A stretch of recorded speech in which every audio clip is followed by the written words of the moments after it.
नमस्कार। मैं हूं महेंद्र सिंह और आप देख रहे हैं कैपिटल हेडलाइंस। कैपिटल हेडलाइंस के इस खास कार्यक्रम में आपका स्वागत है। आज बात करेंगे बिहार की पॉलिटिक्स की। बात होगी नीतीश कुमार के उत्तराधिकारी की। क्या नीतीश कुमार ने अपना उत्तराधिकारी ढूंढ लिया है? तो कौन होगा उत्तराधिकारी, इस पर चर्चा करेंगे। नीतीश कुमार बहुत सारे उत्तराधिकारियों की चर्चा कई सालों से हो रही है।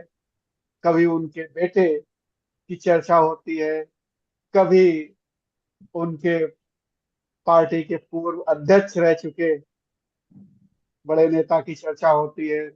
लेकिन अभी तक ये क्लियर नहीं हो पाया है कि नीतीश कुमार के उत्तराधिकारी कौन बनेंगे। एक नाम फिर चर्चा में है, बहुत ज्यादा चर्चा में है। वो एक ब्यूरोक्रेट रह चुके हैं, नीतीश कुमार के बहुत करीबी माने जाते हैं।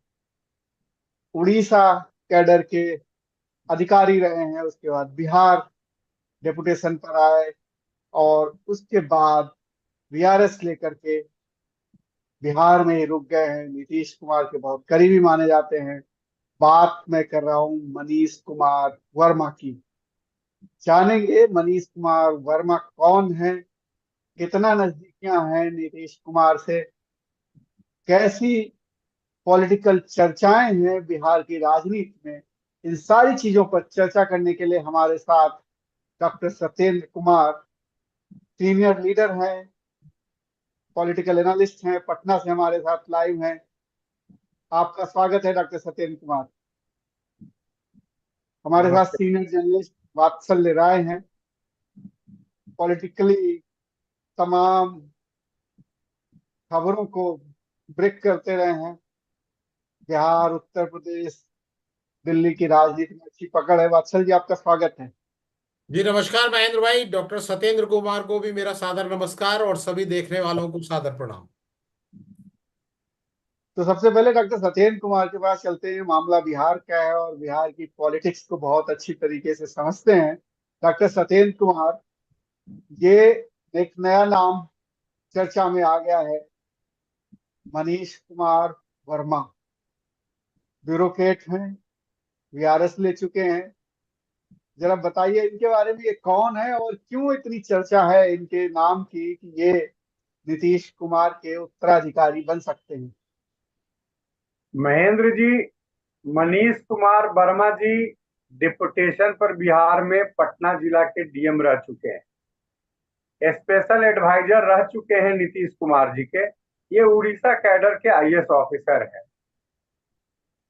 चूंकि 7 साल रहने के बाद लौटना होता है अपने कैडर में, तो ये फिर अपने कैडर में नहीं लौटे। बाद में इन्होंने बीआरएस ले लिया। अब सवाल है, ये चर्चा तो है कि उत्तराधिकारी, लेकिन क्या नीतीश कुमार किसी को भी अपना उत्तराधिकारी बना सकते हैं?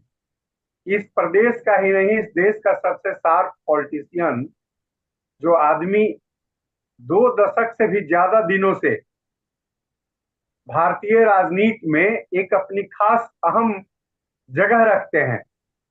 मुझे याद है महेंद्र जी, जब जॉर्ज फर्नांडिस साहब को अध्यक्ष पद से हटाने के लिए इन्होंने ठाना, तो डॉक्टर जगन्नाथ मिश्रा जी को कहा अटल बिहारी वाजपेयी जी ने कि कुछ दिन और रहने दें। वाजपेयी जी का बहुत कद्र करते थे नीतीश जी। फिर भी जब एक बार उन्होंने ठान लिया कि नहीं, शरद जी को बनाना है, तो जॉर्ज साहब को बाहर कर दिया और शरद यादव जी बनाए गए राष्ट्रीय अध्यक्ष जनता दल यू का। एक पुनः वक्त आया कि नाक रगड़ते रह गए, लेकिन वो भी हटाए गए, शरद यादव जी भी। तो नीतीश जी बड़े ही कैलकुलेटिव तरीके से जो भी चाल चलते हैं, लोग जो कहते रहे और सधी हुई चाल चलते हैं। मैंने जो महसूस किया है पिछले 2.5 दशकों से उनकी जो राजनीति में जो ऑब्जर्व करता हूं, उसमें देखिए, उत्तराधिकारी वो किसी को नहीं बनाएंगे। हाँ, ये जरूर है, आरसीपी सिन्हा जो ब्यूरोक्रेट के बीच में इनके कार्यों को सुविधाजनक तरीके से पहुंचाने के लिए, करवाने के लिए, उनको जोड़ने के लिए, उनके बीच में तारतम्य स्थापित करने के लिए रखे हुए थे, वो डिरेल्ड हो गए, तो चले गए भारतीय जनता पार्टी में। मंत्री पद के लिए इनको छोड़ दिया उन्होंने, तो अब उनको भी पूर्ण रूप से दरकिनार करना होगा ना। इसलिए एक आईएएस ऑफिसर ये भी जब एमपी बन जाएंगे तो उनके लेवल का हो जाएंगे, कोई कमी महसूस नहीं होगा रामचंद्र बाबू का, आरसीपी सिन्हा जी का कोई कमी महसूस नहीं होगा। तो मुझे लगता है यही ब्यूरोक्रेट के बीच में तारतम्य स्थापित करने के लिए, पॉलिटिशियन और ब्यूरोक्रेट के बीच में चूंकि एक ब्यूरोक्रेट रहेंगे तो बढ़िया तरीका से सब स्थापित कर सकते हैं, यही होगा। अन्यथा अगर आप देखेंगे तो सब चीज के नीतीश जी के पास स्पेशलिस्ट है, कैसे राजनीतिक लड़ाई कोर्ट से लेकर के फील्ड तक लड़ी जाती है, इसके लिए ललन सिंह है। और संसदीय तरीके से राजनीति को समझने बूझने के लिए उनके पास विजय कुमार चौधरी हैं, जो साया की तरह उनके बगल में रहते हैं और किसी तरह की कोई कठिनाई नहीं पहुंचाते हैं।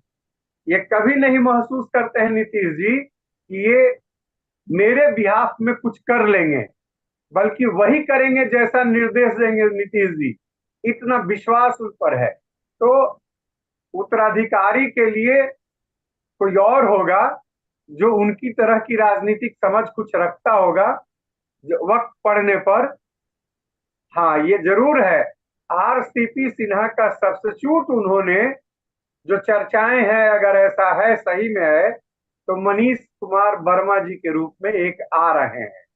मैं जो समझता हूँ राजनीति, जहां तक समझता हूँ नीतीश जी का, उसमें एक डॉक्टर सत्येंद्र कुमार, ये कहा जा रहा है कि ये कल यानी मंगलवार को जेडीयू की सदस्यता लेने वाले हैं, और ये इनके बारे में जानकारी है कि नालंदा के ही रहने वाले हैं, नीतीश कुमार की जाति के हैं, और बड़ा पसंद करते हैं नीतीश कुमार जी, और लगातार अपने साथ इन्होंने रखा है। तमाम इन्होंने उनको प्रमोशंस दिए हैं, आउट ऑफ द टर्म जाकर के उनको पद दिए हैं, कई पद उन्होंने इनके लिए क्रिएट किए हैं, खासतौर पर एडवाइजरी एक का एक पद था एडवाइजर का। तो इस तरीके की आखिरकार किसी अधिकारी को इस तरीके से, अगर वो चाहते नहीं या पसंद नहीं करते, तो इस तरीके से पद क्रिएट करना, इस तरीके से फेवरेबल जगह देना, ये वो सारी चीजें इंगित करती हैं कि क्या उनको कुछ समय ट्रेनिंग एक तरीके से राजनीति की पार्टी में आने के बाद होगी, और उसके बाद फिर उनको औपचारिक तौर पर पार्टी में कोई बड़ा पद दिया जाएगा। महेंद्र जी, दर्जनों ऐसे ऑफिसर्स हैं, आईएएस ऑफिसर, एलाइड सर्विसेज वाले, मेरे सहपाठी भी कुछ उसमें हैं, जो आप म्यूट हो गए।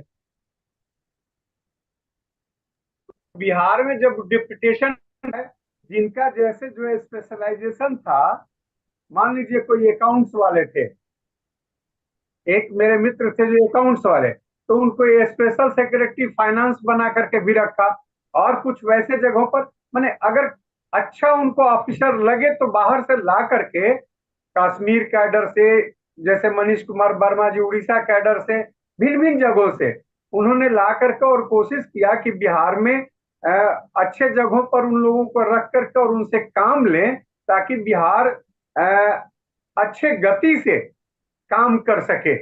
और प्रारंभ में बहुत कुछ किया भी। देखिए, हाल के दिनों में भारत सरकार को जो मदद करना चाहिए वो इनको नहीं करते, वो उनकी पुरानी अदावत हो या जो हो, पिछले 10 वर्षों से जो चाहिए वो कर नहीं पाते हैं। अब ये मजबूरी है कि एनडीए में रहना है और नेतृत्व देश का वही है, तो रह रहे हैं।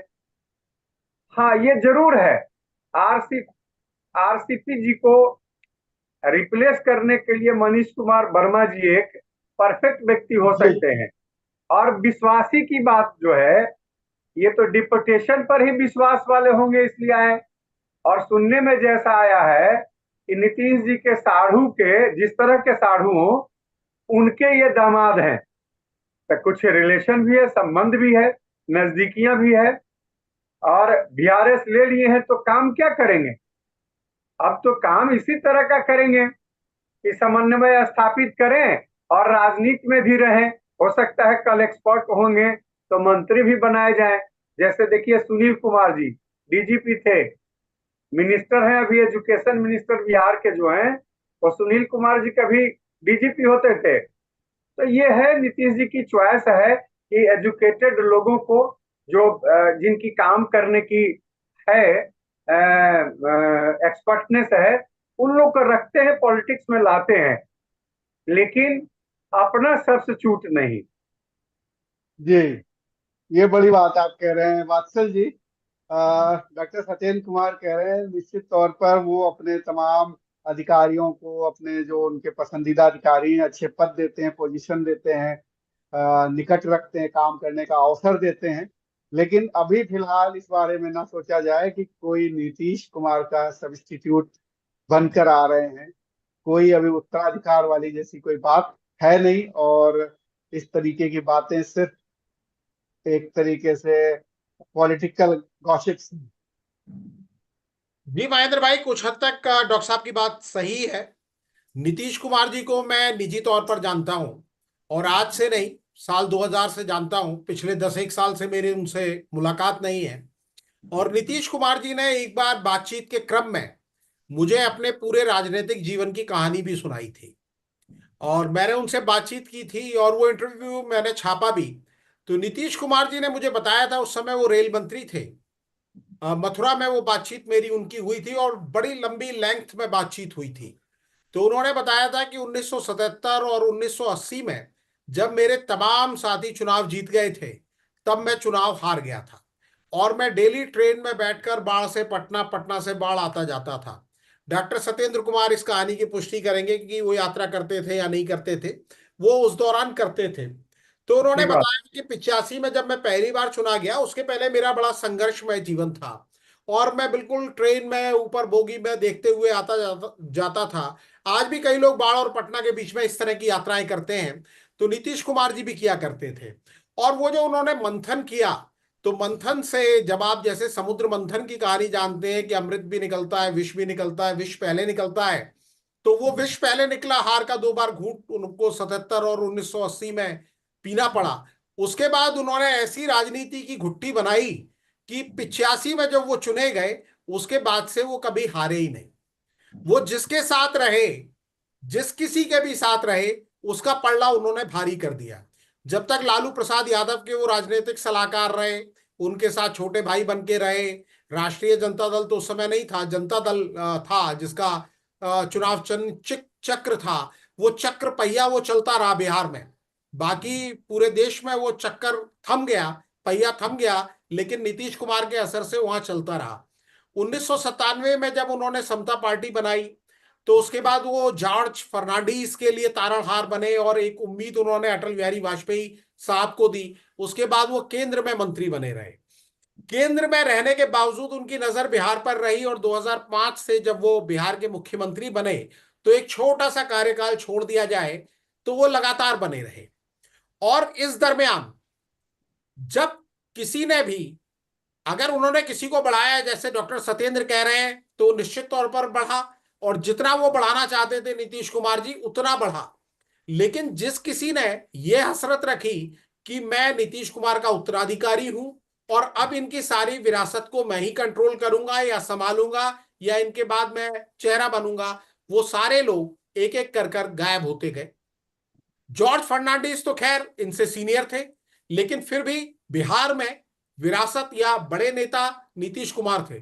जॉर्ज साहब केवल एक सीट तक सीमित थे, उसी एक सीट से जीतकर वो लोकसभा पहुंचते रहे, केंद्र में मंत्री बनते रहे, और उनकी अपनी हैसियत रही, क्योंकि वो अपना कोई चुनाव क्षेत्र अलग से बना नहीं पाए। शरद यादव जी का डॉक्टर साहब ने अभी बता ही दिया। उसके बाद आरसीपी सिंह, जो उनके बड़े करीबी थे रेल मंत्रालय के दिनों से, उनका हाल भी सब जानते हैं, वो किसी से छुपा नहीं है। इसके बाद एक बहुत ही महत्वाकांक्षी व्यक्ति, प्रशांत किशोर जी, पीके, जिनका लोहा उत्तर भारत से लेकर दक्षिण भारत तक, मतलब स्टैलिन साहब से लेकर ममता बनर्जी से लेकर कैप्टन अमरिंदर सिंह से लेकर अरविंद केजरीवाल तक सबको ही मानते हैं। लेकिन उस लोहे को पिघलाने का काम नीतीश कुमार ने किया। नीतीश कुमार के घर में आके रहते थे और यह माना जाता था नीतीश कुमार की पार्टी आगे जाकर प्रशांत किशोर ही संभालेंगे। उसके बाद प्रशांत किशोर का न सिर्फ पत्ता कटा, नीतीश कुमार जी ने यह भी जानकारी देकर सबको हैरान कर दिया कि अमित शाह साहब के कहने पर प्रशांत किशोर साहब को जनता दल यूनाइटेड में जिम्मेदारी दी गई थी। उसके बाद प्रशांत किशोर जी का ऐसा उन्होंने पत्ता साफ किया कि आज की तारीख में वो बिहार के किसी नेता को सबसे ज्यादा गाली देते हैं तो नीतीश कुमार साहब हैं, और वो बरसों से उनका मरसिया पढ़ने में लगे हुए हैं, लेकिन नीतीश कुमार जी अपनी सीट पर जमे हुए हैं। उसके बाद तेजस्वी यादव जो एक छोटे कार्यकाल के लिए उनके साथ उप मुख्यमंत्री रहे, और ये माना जाने लगा कि अब इनकी सारी विरासत तेजस्वी संभालेंगे, और बीच बीच में ये हवा चलने लगी कि नीतीश कुमार जी को संकेत दिए जा रहे हैं कि आप मुख्यमंत्री की कुर्सी छोड़ दीजिए और आप तेजस्वी को मुख्यमंत्री बना दीजिए, आप मार्गदर्शक की भूमिका में आ जाइए, आप केंद्र की राजनीति में चले जाइए। वो प्रयास भी विफल हो गया, और जितने दिन तेजस्वी यादव नीतीश कुमार के साथ थे, तेजस्वी यादव का कद बढ़ता रहा। जैसे प्रशांत किशोर जितने दिन नीतीश जी के साथ थे, नीतीश जी ने बड़ी मदद उनको की प्रधानमंत्री नरेंद्र मोदी के करिश्माई छाया से निकलने में। नीतीश कुमार ने अगर प्रशांत किशोर को मौका ना दिया होता तो उनका, प्रशांत किशोर का जो टैलेंट है, जिसके बाद में कई विपक्षी दल के नेता दीवाने हुए, वो सामने नहीं आता। क्योंकि 2014 में जो करिश्मा था वो प्रधानमंत्री नरेंद्र मोदी का ही था। अगर नीतीश ने मौका प्रशांत किशोर को नहीं दिया होता तो वो प्रशांत किशोर उभर के आज जिस रूप में नहीं सामने आ पाते। हालांकि प्रशांत किशोर गए, तेजस्वी गए। जब ये चर्चा चलने लगी कि तेजस्वी को अपनी कुर्सी छोड़ दें, वनवास ले लें, आशीर्वाद दें या केंद्र में चले जाएं, तो तेजस्वी का साथ जैसे ही नीतीश कुमार ने छोड़ा, तेजस्वी की स्थिति इस लोकसभा चुनाव में क्या हुई है ये सब जानते हैं। लेकिन जिस समय तेजस्वी और नीतीश कुमार की जोड़ी थी, उस समय भारतीय जनता पार्टी ने यह दिखाने की और बताने की कोशिश की कि नीतीश कुमार का स्वास्थ्य ठीक नहीं है, वो बीमार है। हालांकि अगर आपको याद होगा, जिस समय वो इंडिया अलायंस बनाने की कोशिश में लगे हुए थे, देश भर में घूम रहे थे, तो उनमें कोई बीमार होने के लक्षण दिखाई नहीं देते थे। वो बहुत सक्रिय थे, तमाम जगह लगातार यात्रा कर रहे थे, एक एक दिन में दो दो जगह जा रहे थे। पटना के साथ वो कलकत्ता में भी दिखते थे, वो दिल्ली में भी दिखते थे, वो बंबई गए, बेंगलोर गए, हर जगह गए। तेजस्वी भी उनके साथ जाते थे और लौटकर पटना भी वापस आते थे और अपना काम संभालते थे। उसके बाद से नीतीश कुमार जी की बीमारी की चर्चा होने लगी। एक विधानसभा में उन्होंने बयान दिया, तो बयान देने के बाद भारतीय जनता पार्टी के नेताओं ने बकायदा ये साबित करने का प्रयास शुरू कर दिया कि उनको कुछ गलत दवाएं दी जा रही हैं, उनके इलाज में कोताही है। उसके बाद से ये उत्तराधिकार की जो लड़ाई पार्टी के अंदर या सहयोगियों के बीच में चलती थी, दूसरों ने भी, मीडिया ने भी, हर किसी ने उनका उत्तराधिकारी खोजना शुरू कर दिया। हाल फिलहाल ये कोशिश तेज हो गई है, कई सारे उत्तराधिकारी हो गए। कुछ स्वयंभू उत्तराधिकारी हैं जो नीतीश कुमार की, जो मैंने आपको बताया कि 1985 से लेकर 2024 तक एक बड़े लंबे कालखंड की उनकी राजनीति रही है, कामयाब राजनेता रहे हैं। बिहार के इतिहास के आज की तारीख तक, आजादी के बाद से सबसे कामयाब नेता रहे हैं। किसी नेता ने इतने लंबे समय तक लगातार कामयाबी हासिल नहीं की है। एक ऐसी पार्टी को खड़ा किया है जिसके बिना आज की तारीख में बिहार की राजनीति की कल्पना नहीं की जा सकती। चिराग पासवान ने एक कोशिश की थी 2020 में जनता दल यूनाइटेड को समाप्त करने की, लेकिन उसके बाद से नीतीश कुमार और ज्यादा मजबूत हो गए।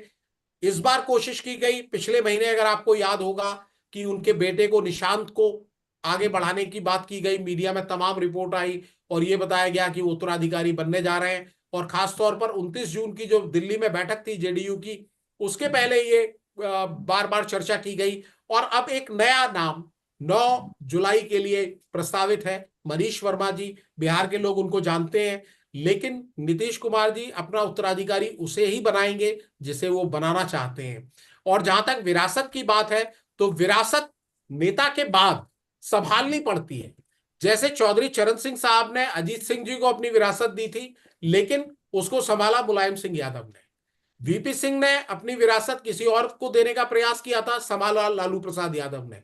तो विरासत आपको लेनी पड़ती है, कोई विरासत सौंपी नहीं जा सकती, और विरासत सौंपने का इस तरह का कोई तरीका नहीं है। लाल कृष्ण आडवाणी साहब भी बीजेपी में अपनी विरासत सौंपना चाहते थे, अरुण जेटली को, सुषमा स्वराज को, शिवराज सिंह चौहान को, लेकिन उसको संभाला प्रधानमंत्री नरेंद्र मोदी, जो आज के प्रधानमंत्री हैं।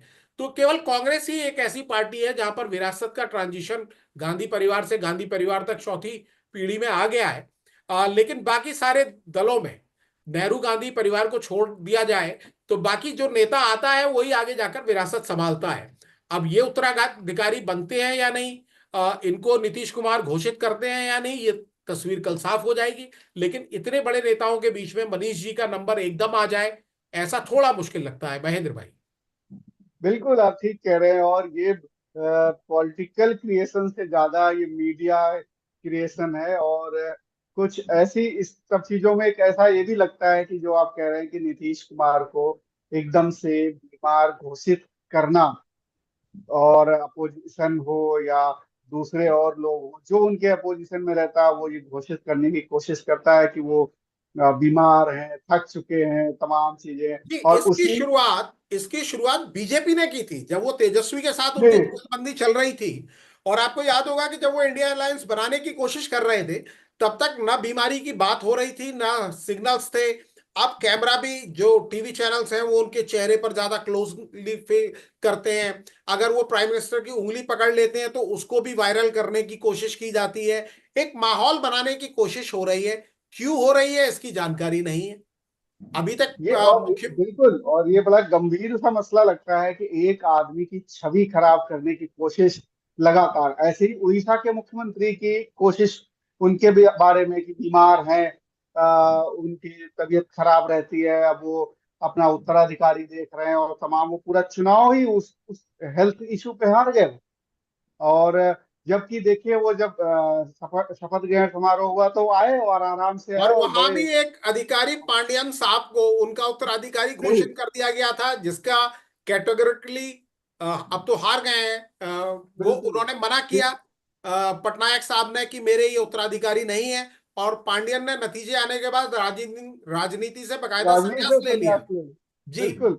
तो ये क्या एक कोई ऐसा एक प्रोपेगेंडा चल रहा है जो कि नीतीश कुमार को पॉलिटिक्स से ही खत्म करने की कोशिश हो रही क्या? कि कभी बेटे को ले आइए, जबकि वो बेटा कभी राजनीति में कोई दिलचस्पी ही नहीं है। कभी आप किसी अधिकारी को ले आइए, कुछ नहीं मिल रहा है तो फला को ले आइए, इनको ले आइए, उनको ले आइए। ये क्या कोई एक खास तौर पर इनको टारगेट करने के लिए इन्हीं के बीच के लोग इनको टारगेट करने के कोशिश में लगे हुए? भाई जी भाई, वात्सल जी। मुझे लगता है कि टारगेट तो इनको किया जा रहा है क्योंकि इनके क्लोज लोगों को टारगेट किया जा रहा है। आरसीपी सिंह, जिनको इन्होंने केंद्र में मंत्री बनवाया, वही कुछ दिनों में उनके साथ बागी हो गए। क्यों हो गए ये बात समझ में बहुत से लोगों को नहीं आई। और जो एक लंबा रिलेशन था, जो एक जुगलबंदी थी, वो भी एक ही जाति से आते थे। आरसीपी सिंह भी अधिकारी थे और समझबूझ वाले अधिकारी थे। अगर आप आरसीपी सिंह साहब से बात करें तो उनका एक विजन था। मैंने उनसे कई बार बात की है, उनके इंटरव्यू किए हैं, उनके इंटरव्यू चलाए हैं। विदेश मामलों की भी उनको जानकारी थी, देश के मामलों की भी जानकारी थी, और बड़े लॉयल माने जाते थे नीतीश कुमार साहब के। लेकिन अचानक खटास आ गई। इसी तरह एनडीए अलायंस को लंबे टाइम से नीतीश कुमार चला रहे थे। हाँ, एक जगह उनके संबंधों में खटास नहीं आई थी, वो सुशील कुमार मोदी के साथ। क्योंकि सुशील कुमार मोदी साहब इस दुनिया में आज की तारीख में नहीं है, लेकिन उन्होंने कभी नीतीश कुमार से बड़ा बनने का प्रयास अपने लाइफ टाइम में नहीं किया। दोनों की जुगलबंदी थी, कामयाब थी, सरकार भी अच्छी चलती थी। जब तक मुख्यमंत्री नीतीश कुमार, उप मुख्यमंत्री सुशील कुमार मोदी थे, उसी जमाने में नीतीश कुमार का नाम सुशासन बाबू भी था। और वो एक बड़ी अच्छी जुगलबंदी लंबे समय तक चली। लेकिन उसके बाद जो लोग भी उनके करीब आते गए, इस तरह की बातें होती रहीं। 2020 के इलेक्शन में तो जानबूझकर जो 71 सीटें वो गठबंधन में राष्ट्रीय जनता दल के साथ लेकर आए थे, उससे पहले उन्होंने 100 से भी ज्यादा सीटें जीती थी। लेकिन गठबंधन के तगाजे को देखते हुए उन्हें कॉम्प्रोमाइज करना पड़ा था। लेकिन जो 42 सीटें 2020 में आई, तो वो तो एक जरूर कई लोगों को उसमें राजनीतिक षड्यंत्र नजर आया। क्योंकि जब उन्होंने एनडीए के साथ तालमेल किया, बीजेपी के साथ तालमेल किया, और चिराग पासवान जो खुद एनडीए का हिस्सा थे, एक बार पहले उन्होंने जरूरत से ज्यादा सीटों की डिमांड की, उसके बाद जब बात नहीं बनी, तालमेल नहीं बना, तो उन्होंने बीजेपी उम्मीदवारों के खिलाफ उम्मीदवार नहीं उतारे, जानबूझ के नीतीश कुमार जी के उम्मीदवार जहां थे, जेडीयू के उम्मीदवार जहां थे, वहीं उम्मीदवार उतारे, और उनके उम्मीदवारों को, कई उम्मीदवारों को हार झेलनी पड़ी। वो एक बड़ा झटका था उनके लिए। और जब मैंने आपको बताया कि वो बयान जो उनका विधानसभा में आया था सेक्स जी एजुकेशन को लेकर, तो जी। उसके बाद तो बिल्कुल उन्हें बीमार घोषित करने की एक होड़ सी लग गई। और ये कोशिश तब तक जारी रही जब तक कि वो दोबारा लौटकर बीजेपी के पाले में नहीं आ गए। बीजेपी में के पाले में आने के बाद बीजेपी ने जरूर उनको बीमार बताना बंद कर दिया। लेकिन जैसा मैंने कहा कि मीडिया अब भी खोजती रहती है। एक दिन उनको आर्थो की दिक्कत थी, हड्डी संबंधी कोई परेशानी थी, वो मेदांता हॉस्पिटल में गए पटना के, और वहां बता दिया गया कि बीमार हैं, भर्ती हो गए। बाद में नीतीश कुमार ने बकायदा डॉक्टरों के साथ हंसते मुस्कुराते हुए फोटो खिंचाई। वो फोटो दूसरे दिन अखबारों में रंगीन फोटो छपी, और कई लोगों ने देखकर कहा भी कि ये ऐसा मरीज तो पहली बार देखा गया है जो डॉक्टरों के साथ मुस्कुराते हुए फोटो खिंचा रहा है। तो ऐसी कोई गंभीर बीमारी परिलक्षित नहीं होती है, लगातार काम कर रहे हैं। दिल्ली में अभी संसदीय दल की जब बैठक हुई थी 4 जून को, नतीजे आने के बाद दूसरे तीसरे दिन तब वो आए। प्रधानमंत्री मोदी का शपथ ग्रहण समारोह था 9 तारीख को, जिसको कल 1 महीना पूरा होगा, उसमें वो आए। बकायदा अपनी पार्टी को वही चला रहे हैं जैसी अभी तक जानकारी है, और ठीक ही चला रहे हैं। और स्थिति यह है कि अब भारतीय जनता पार्टी के नेता सम्राट चौधरी, जिन्होंने कुछ महीने पहले तक नीतीश कुमार के खिलाफ बकायदा मोर्चा खोल रखा था, अब ऐलान कर रहे हैं कि आने वाला जो 2025 में चुनाव है वो नीतीश कुमार की अगुवाई में ही लड़ा जाएगा। तो जिन्हें उत्तराधिकार संभालना था, 4 जून तक ये कहा जा रहा था नीतीश कुमार को कि आप हट जाइए और सम्राट चौधरी को कुर्सी सौंप दीजिए, सूत्रों के हवाले से खबरें निकल कर आई थी, इस तरह के दावे किए जा रहे थे, तो वो बात हो नहीं पाई। अब इनकी पार्टी के अंदर इनके स्वघोषित उत्तराधिकारियों को बताया जा रहा है कि ये आएंगे और विरासत संभालेंगे। महेंद्र भाई। जी डॉक्टर सत्येंद्र, क्या मीडिया जो है खास षड्यंत्र के तहत टारगेट कर रही है नीतीश कुमार को कि इस तरीके की अफवाहें फैलाते रहिए, इस तरीके सूत्रों के मुताबिक जानकारी देते रहिए, जिससे कि जो नीतीश कुमार का जो कद एक बार फिर से उभर के आया है, एक बार फिर वो एक बिहार के किंग के तौर पर निकल के आए। राजनीतिक पंडितों को उन्होंने धता बताते हुए, उनको गलत साबित करते हुए एक बार फिर दिखा दिया कि वो नीतीश कुमार के बिना बिहार की पॉलिटिक्स हो नहीं सकती है, वो अपरिहार्य है। क्योंकि जब चुनाव हो रहे थे, जब पार्टी बदल के दोबारा एनडीए में आए, तो ये कहा जा रहा था नीतीश कुमार की अब विश्वसनीयता खत्म हो गई, ये पलटू राम हो गए, अब इनकी सियासत बिल्कुल अब खत्म है, अंत है, अब कुछ नहीं है, और ये बहुत बुरी तरीके से हारेंगे, बीजेपी को भी कोई फायदा नहीं होगा, और तमाम तरह के। अब क्या वो सारे लोग जो गलत साबित हुए हैं, तो कुछ ना कुछ खबर प्लांट करते रहो और नीतीश कुमार को ये साबित कर दो कि वो अब बीमार है, वो किसी काम के नहीं है, और अब ये ट्रांजिशन होना चाहिए। महेंद्र जी, नीतीश जी का मित्र दल पूरा का पूरा ही है खबर प्लांट करने में एक्सपर्ट। और मुझे जो जानकारी है, इनका मित्र दल चाहता है कि माइनस नीतीश कुमार पूरी की पूरी पूंजी मेरी हो जाए।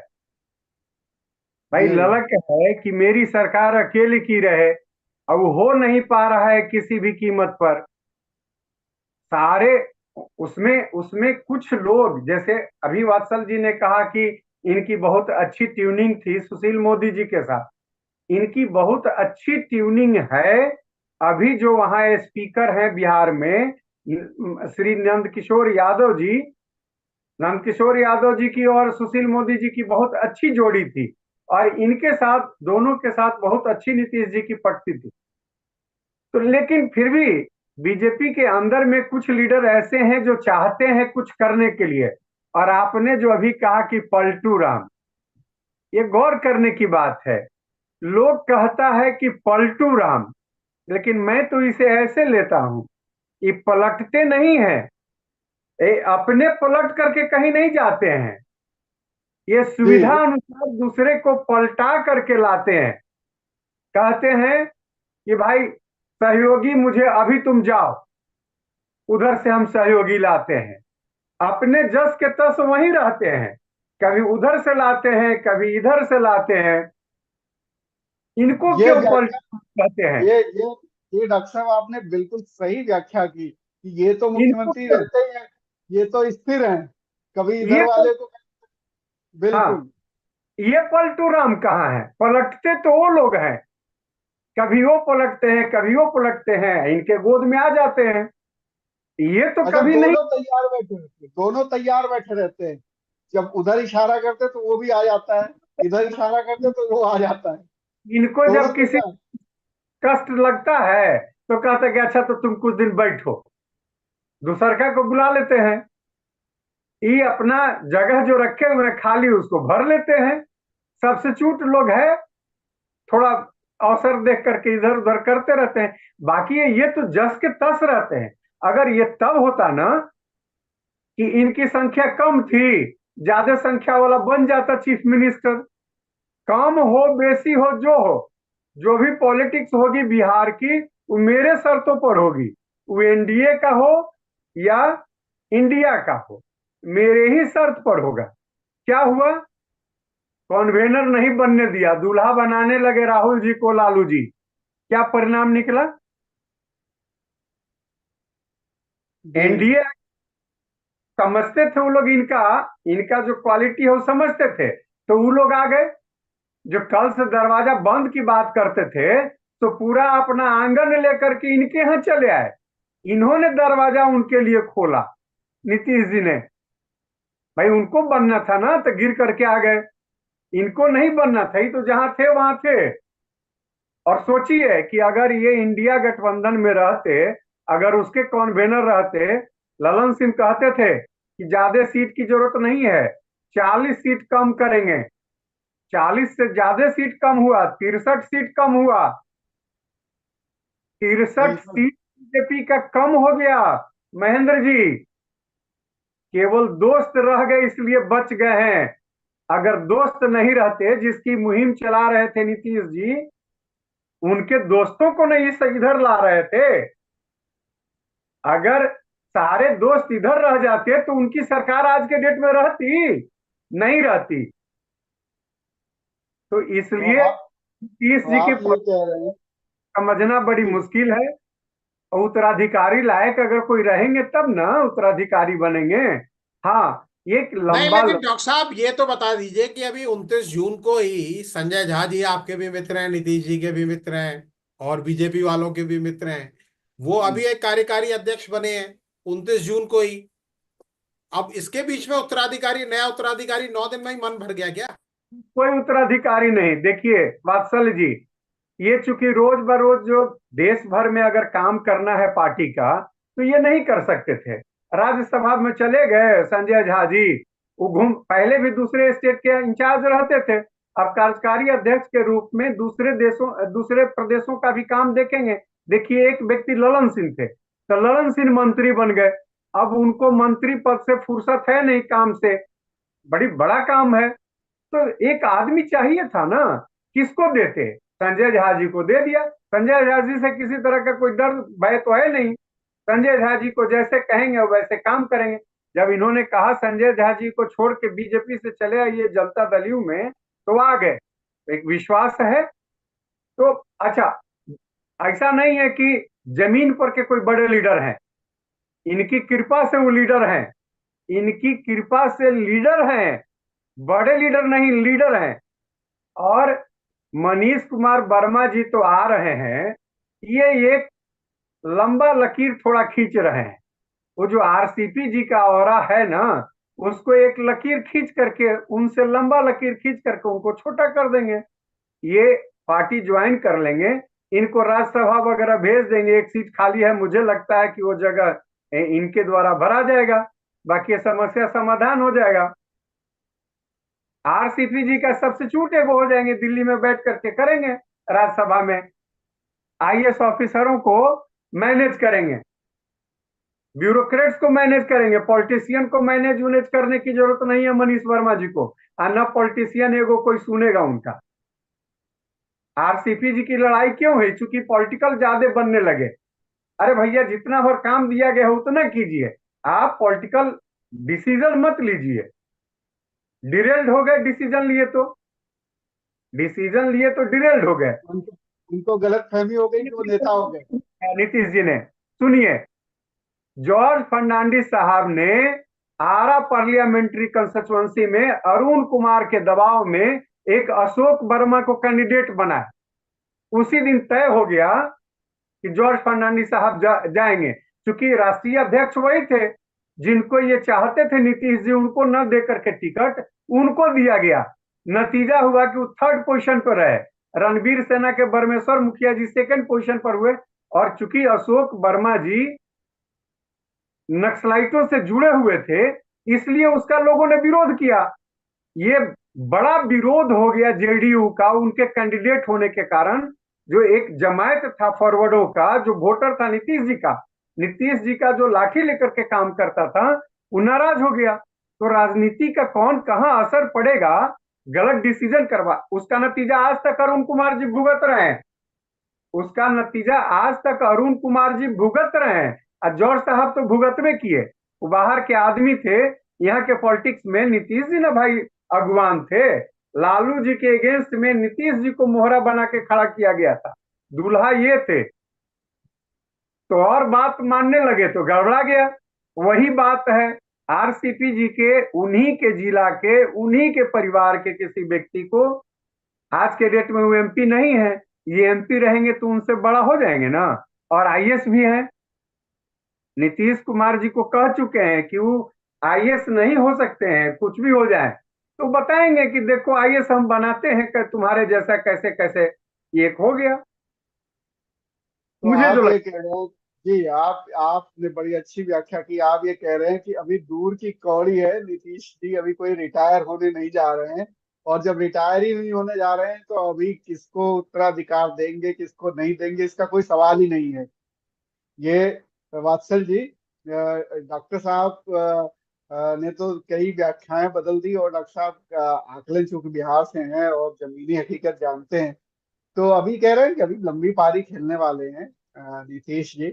अभी कोई ऐसी जल्दबाजी नहीं है। और ये सब कयास, जैसा कि आप भी कह रहे हैं, ये सब मीडिया की बनाई हुई मनगढ़ंत कहानियां हैं। देखिए महेंद्र भाई, मैं भी चाहता हूं कि नीतीश कुमार जी स्वस्थ रहें, राजनीति में बने रहें। क्योंकि राजनीति देखने का, जैसे हम लोग तो बाहर से देखते हैं, डॉक्टर साहब तो खैर उस मैदान में ही राजनीति के उतरे हुए हैं, तो मजा आने का अब वक्त आया है। वरना बिहार में तो राजनीति उठापटक हो रही थी, लेकिन देश बहुत हद तक स्थिर था। वहां इतनी बड़ी मेजोरिटी 2 बार से प्रधानमंत्री नरेंद्र मोदी की अगुवाई में एनडीए और बीजेपी को मिल रही थी कि कोई हलचल नहीं हो रही थी। असली राजनीति की हलचल जो अब शुरू हुई है, उसमें अगर नीतीश कुमार जी जैसा खिलाड़ी किनारे हो जाएगा या मैदान के बाहर हो जाएगा, तो राजनीति का मजा अधूरा रह जाएगा। क्योंकि एनडीए का तो नया नाम दे दिया गया है, नीतीश नायडू डिपेंडेंट अलायंस। तो उसमें नीतीश जी बड़ी कड़ी है। तो अभी उत्तराधिकार की बात नहीं है, अभी तो मुख्य खिलाड़ी के तौर पर वो रहेंगे। और जब वो जाने लगे तो विरासत और उत्तराधिकार की बात हो जाएगी। वर्मा जी अगर आते हैं तो उनका स्वागत है, कुछ कंट्रीब्यूट करें। लेकिन इतना बड़ा कद आते ही उनका नहीं हो जाएगा कि नीतीश जी के बिल्कुल उत्तराधिकारी हो जाएं।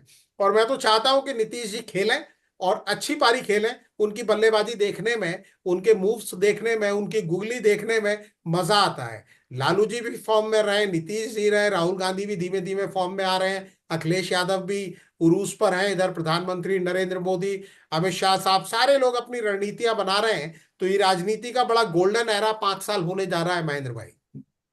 जी बिल्कुल। और इस गोल्डन एरा का हम सबको इंतजार रहेगा। क्या राजनीति, क्या रणनीतियां और क्या कौन चाल चलेगा, उसमें निश्चित तौर पर नीतीश कुमार का होना बहुत जरूरी है। क्योंकि जी बताइए जी डॉक्टर साहब। महेंद्र जी, अभी जो चुनाव हुआ उसमें जनता का निर्णय जो है, जनता की समझ बुझ आई सामने।